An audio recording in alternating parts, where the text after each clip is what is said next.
Do you want to go first? Arne, can I just ask you first of all your thoughts on the performance and result today?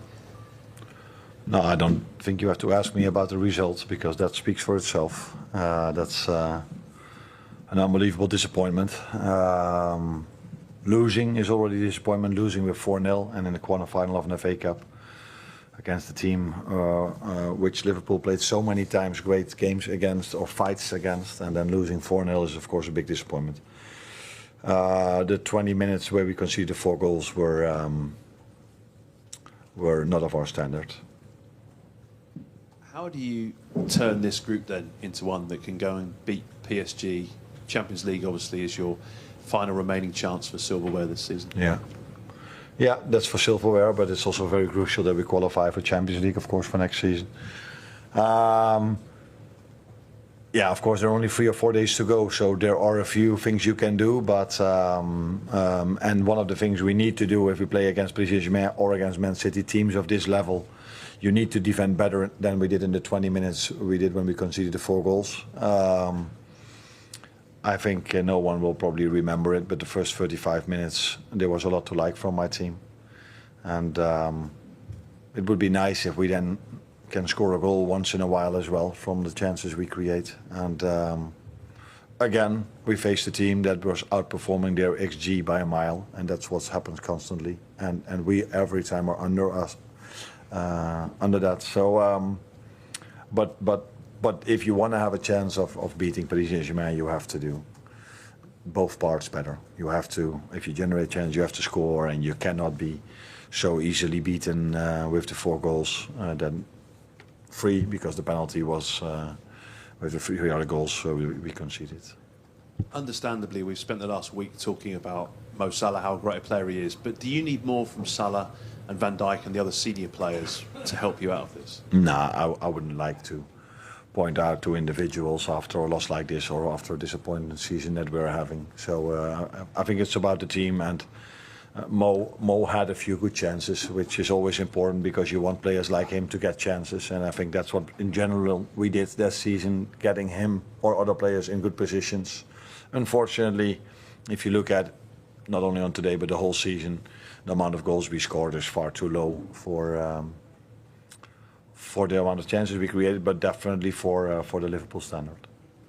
Hi Arne, Dom gave an interview to TV and he said that the fighting spirit wasn't there, and it did feel like maybe there was a little bit of, like, as you say, it was 4 goals in 20 minutes. How much of a worry is that almost it felt like heads dropped a little bit when that first goal goes in?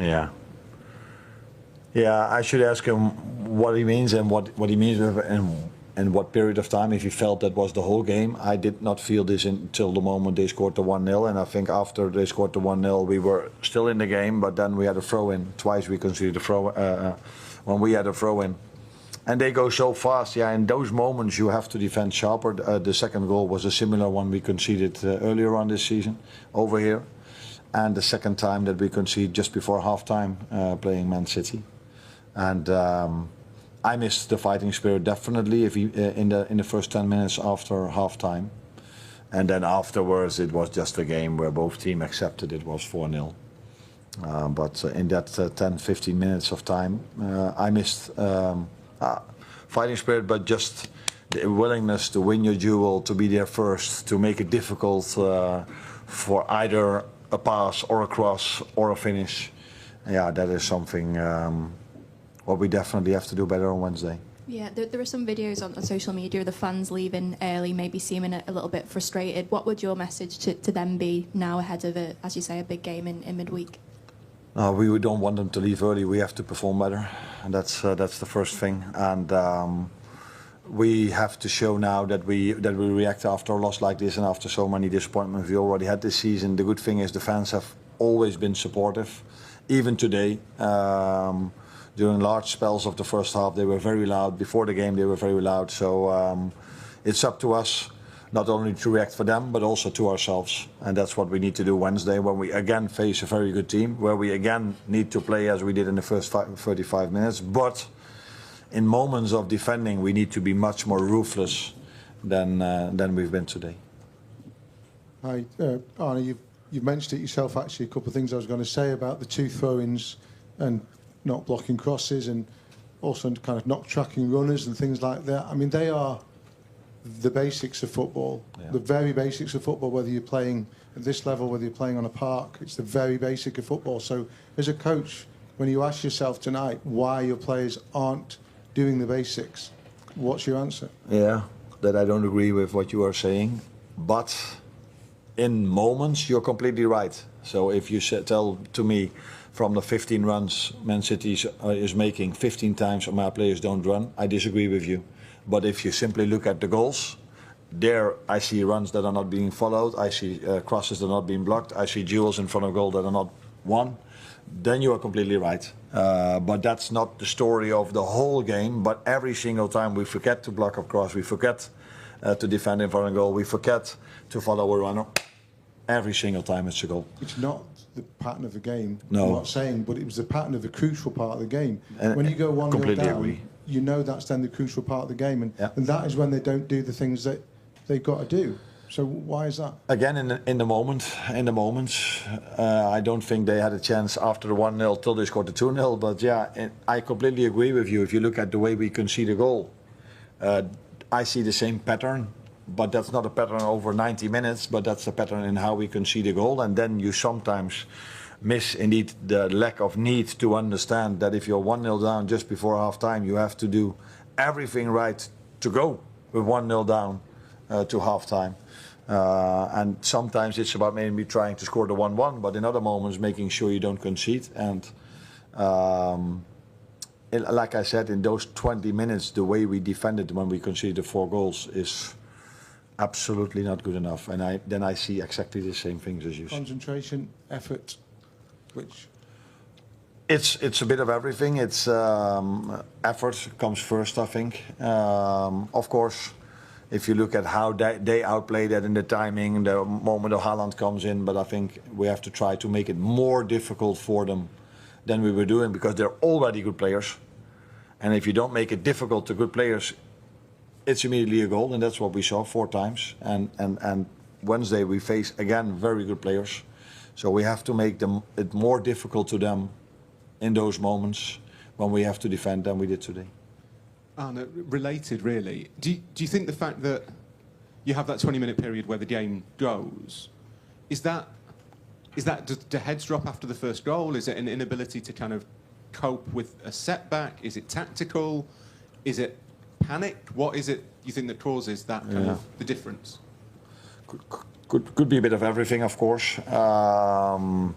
But like I said, it wasn't as if it was chance after chance after chance. So when it's chance after chance after chance you concede, you start to feel like maybe we should change our game plan or our tactics. But if it's moments, which it were, because I don't think they had many more chances than the goals they scored, then it's about understanding the importance of a moment and understanding that you need to be ruthless in those moments. Even if things go against you or you're mentally maybe a bit, you find it a bit hard, that again you're 1-0 down after 35 minutes where you felt you were at least equal to the other team. And this has happened many times to us. So yes, mental could be a part of that, but it's never an excuse, because if you play in this shirt, if you play for this club, then being 1-0 down or 2-0 down is never an excuse not to put that effort in that specific moment in, because